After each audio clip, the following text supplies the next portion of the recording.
Welcome back to clean news Rajasthan. चलिए देखते हैं राजस्थान की 15 फटाफट बड़ी खबरों को।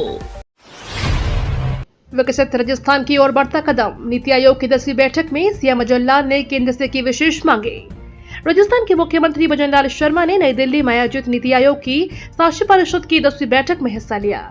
इस बैठक की अध्यक्षता प्रधानमंत्री नरेंद्र मोदी ने की। मुख्यमंत्री ने राजस्थान को विकसित बनाने के लिए किए जा रहे प्रयासों को साझा किया और केंद्र सरकार ने जल व ऊर्जा क्षेत्र में अधिक सहयोग की मांग की। मुख्यमंत्री ने बताया कि राजस्थान में निवेश को बढ़ावा देने के लिए rising Rajasthan global investment summit का आयोजन किया गया, जिसमें 35 लाख करोड़ रुपए से ज्यादा के निवेश प्रस्ताव मिले। इनमें से 3 करोड़ 25 लाख रुपए के प्रोजेक्ट शुरू भी हो चुके हैं। पहली बार वार्डों का बटेगा बजट। विकसित को 50 लाख, अविकसित को मिलेंगे 2 करोड़। चुनावी साल में ग्रेटर निगम ने वार्डों में विकास कार्यों के लिए खजाना खोल दिया है। विकसित वार्डों के लिए 50 लाख और अविकसित वार्ड के लिए 2 करोड़ रुपए के विकास कार्यों का प्रावधान किया गया है। ऐसी व्यवस्था निगम इतिहास में पहली बार की गई है। अब तक सभी वार्डों को बरकरार बजट मिलता आया है। 150 वार्डों में विकास कार्यों पर निगम 135 करोड़ रुपए खर्च करेगा। सवाल यह है कि इनमें से कितने काम शुरू हो पाएंगे, क्योंकि अगले माह से मानसून शुरू हो जाएगा और उसके बाद आचार संहिता लग जाएगी। इसके अलावा बजट का संकट भी खड़ा होना तय है। उत्तराखंड के बाद राजस्थान के मदरसों में बढ़ाया जाएगा ऑपरेशन सिंदूर। राजस्थान मदरसा बोर्ड के चेयरमैन एमडी चौपदार ने एक महत्वपूर्ण घोषणा की है। उन्होंने बताया कि प्रदेश के मदरसों में अब भारतीय सेना के शौर्य गाथा ऑपरेशन सिंदूर को पाठ्यक्रम का हिस्सा बनाया जाएगा। इस कदम का उद्देश्य मदरसों में पढ़ने वाली बच्चियों को देशभक्ति, साहस और सैन्य सेवा के प्रति जागरूक और प्रेरित करना है। एमडी चौपदार ने जोधपुर सर्किट हाउस में पत्रकारों से बातचीत करते हुए कहा कि राजस्थान के लगभग 37 मदरसों में 2 लाख से अधिक विद्यार्थी अध्ययनरत हैं। यहाँ राजस्थान माध्यमिक शिक्षा बोर्ड का ही पाठ्यक्रम पढ़ाया जाता है।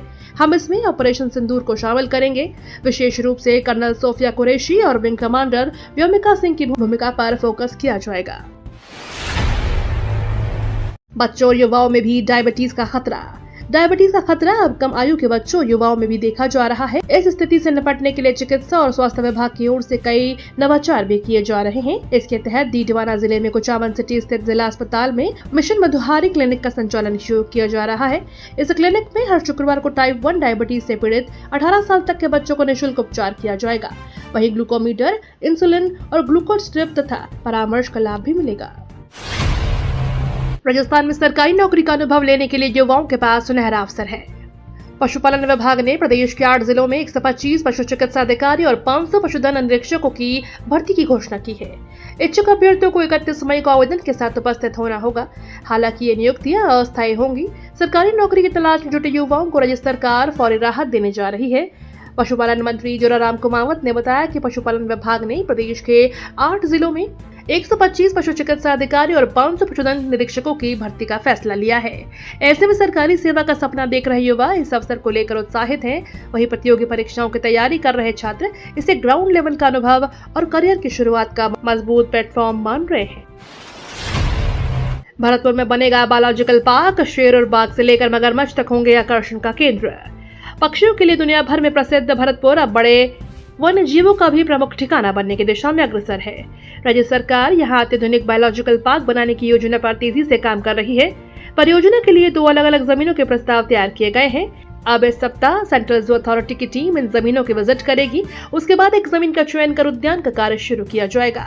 घना पक्षी विहार के निदेशक मानस सिंह ने बताया कि भरतपुर में बायोलॉजिकल पार्क के लिए केवलादेव राष्ट्रीय उद्यान के पास मलाह क्षेत्र और बयाना के बंद बारेठा इलाके की जमीनों का सर्वे किया गया।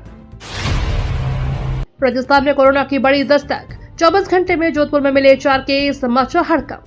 राजस्थान में एक बार फिर कोरोना ने दस्तक दे दी है। पिछले 48 घंटों में राज्य में कुल 7 नए पॉजिटिव केस सामने आए हैं, जिसमें 3 बच्चे भी शामिल हैं। हालांकि स्वास्थ्य विभाग ने साफ किया है कि स्थिति नियंत्रण में है और घबराने की कोई आवश्यकता नहीं है। कोरोना के नए वेरिएंट को ओमिक्रॉन का सब वेरिएंट बताया है। इससे मौत और पैनिक जैसा कोई मामला नहीं है। राजस्थान सरकार ने स्पष्ट किया है कि अभी तक इन मामलों में कोरोना के किसी नए वेरिएंट की पुष्टि नहीं हुई है, लेकिन सभी सैंपलों की जीनोम सीक्वेंसिंग कराई जा रही है ताकि किसी संभावित वेरिएंट की पहचान की जा सके। कश्मीर के मुद्दे पर कोई पंचायती न करे। जोधपुर में डोनाल्ड ट्रंप पर बरसे अशोक गहलोत। राजस्थान के पूर्व मुख्यमंत्री अशोक गहलोत ने शनिवार को जोधपुर सर्किट हाउस में आमजन और कांग्रेस कार्यकर्ताओं से मुलाकात करने के बाद मीडिया से बातचीत की। इस दौरान उन्होंने अमेरिका के राष्ट्रपति डोनाल्ड ट्रंप पर निशाना साधा। अशोक गहलोत ने कहा कि कश्मीर का मुद्दा अति संवेदनशील है। 1971 से हमारा इस पर स्टैंड रहा है, इसमें कोई तीसरा पक्ष नहीं होगा। अब ट्रंप इसमें घुसने का प्रयास कर रहे हैं, यह बहुत खतरनाक है। मेरा मानना है कि भारत पाकिस्तान के कश्मीर के मुद्दे पर किसी को भी पंचायती नहीं करनी चाहिए। एसआई भर्ती यथावत रखने की मांग, सर्व समाज का प्रदर्शन, कलेक्टर को ज्ञापन सौंपा। सब इंस्पेक्टर भर्ती परीक्षा के अस्तित्व को लेकर राजस्थान हाई कोर्ट में 26 मई को सुनवाई है। सब इंस्पेक्टर भर्ती को यथावत रखने की मांग को लेकर इस बीच प्रदेश में जगह जगह आंदोलन किए जा रहे हैं। इसी कड़ी में जोधपुर में सर्व समाज संघर्ष समिति की ओर से शनिवार को रैली निकालकर प्रदर्शन किया गया और मुख्यमंत्री के नाम कलेक्टर को ज्ञापन सौंपा गया। इसमें एसआई भर्ती को निरस्त नहीं कर अभ्यर्थियों को फील्ड में पोस्टिंग देने की मांग की गई। सफल होगा किफायती और आरामदायक, राजस्थान की सड़कों पर दौड़ेंगी सुपर लग्जरी बसें। राजधानी जयपुर सहित प्रदेश भर के लोगों के लिए राहत की खबर है। राजस्थान में पहली बार बड़े स्तर पर लग्जरी बसों का संचालन शुरू किया जाएगा। राजस्थान रोडवेज को 1300 नई बसें मिलने वाली हैं, जिसमें आम यात्रियों को काफी लाभ मिलेगा। जानकारों के अनुसार 300 बसों की खरीदी प्रक्रिया पूरी हो चुकी है, जो जुलाई माह तक रोडवेज में शामिल हो जाएंगी। इनमें 288 एक्सप्रेस और 12 सुपर लग्जरी श्रेणी की वोल्वो बसें शामिल है। इसके अलावा 200 अन्य बसों की खरीदी प्रक्रिया भी जारी है, जो जल्द पूरी हो जाएगी। इससे यात्रियों को बसों की कमी से जो परेशानी हो रही थी, उससे राहत मिलेगी। IRCTC में नौकरी पाने का मौका, न लिखित परीक्षा न tension. Catering and tourism corporation limited में नौकरी की ख्वाहिश रखने वाले उम्मीदवारों के लिए बढ़िया अवसर है। जिस किसी भी उम्मीदवार के पास इन पदों से संबंधित योग्यता है, वे IRCTC की आधिकारिक वेबसाइट पर जाकर आवेदन कर सकते हैं। इसके लिए IRCTC कंसल्टेंट के पदों के लिए भर्तियां निकाली हैं। इन पदों के लिए आवेदन प्रक्रिया शुरू हो चुकी है। IRCTC के इस भर्ती के माध्यम से कंसल्टेंट के पदों पर बहाली की जाएगी। अगर आप भी इन पदों पर आवेदन करने की सोच रहे हैं तो 6 जून तक या उससे पहले अप्लाई कर सकते हैं। चुनाव आयोग ने काउंसिल और CEO का राष्ट्रीय सम्मेलन किया आयोजित, कानूनी सुधारों से जुड़े मुद्दों पर चर्चा। भारतीय चुनाव आयोग ने अपने कानूनी ढांचे को मजबूत करने और उसे नया स्वरूप देने के लिए काउंसिलिंग और CEO का राष्ट्रीय सम्मेलन आयोजित किया गया। इस सम्मेलन में भारत के सर्वोच्च न्यायालय और देश भर के 28 उच्च न्यायालयों के वरिष्ठ अधिवक्ताओं के साथ सभी राज्यों और केंद्र शासित प्रदेशों के अधिकारियों और 36 CEO ने हिस्सा लिया। इस बैठक में गैर विरोधात्मक दृष्टिकोण अपनाने पर जोर दिया गया। राजस्थान का वीर सपूत राजेश पंचाल शौर्य पुरस्कार से सम्मानित, गम के बीच पाया राष्ट्रपति से शौर्य चक्र। बांसवाड़ा खमेरा कस्बे का गौरव उस वक्त और बढ़ गया जब यहाँ के निवासी असिस्टेंट कमांडेंट राजेश पंचाल को दिल्ली के राष्ट्रपति भवन में रक्षा अलंकरण समारोह 2025 में उनकी वीरता के लिए शौर्य पुरस्कार से नवाजा गया। पंचाल को यह पुरस्कार छत्तीसगढ़ के नक्सलियों के साथ हुई एक भीषण मुठभेड़ में उनके साहस, नेतृत्व और अद्वितीय शौर्य के लिए दिया गया। मुठभेड़ के दौरान वह गंभीर रूप से घायल हो गए थे, फिर भी उन्होंने डटकर नक्सलियों का मुकाबला किया और अपने साथियों को सुरक्षित रखा।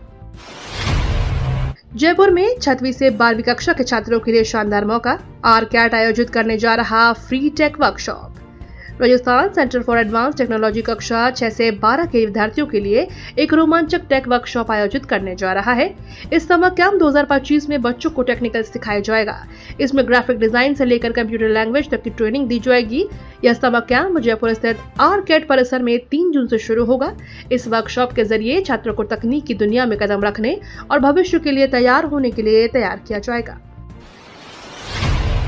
BSNL के इन शहरों में शुरू हुई 5G टेस्टिंग, जून तक यह काम भी पूरा कर लेगी टेलीकॉम कंपनी। सरकारी टेलीकॉम कंपनी BSNL ने निजी टेलीकॉम कंपनियों को टक्कर देने के लिए जोर शोर के साथ तैयारियां शुरू कर दी है।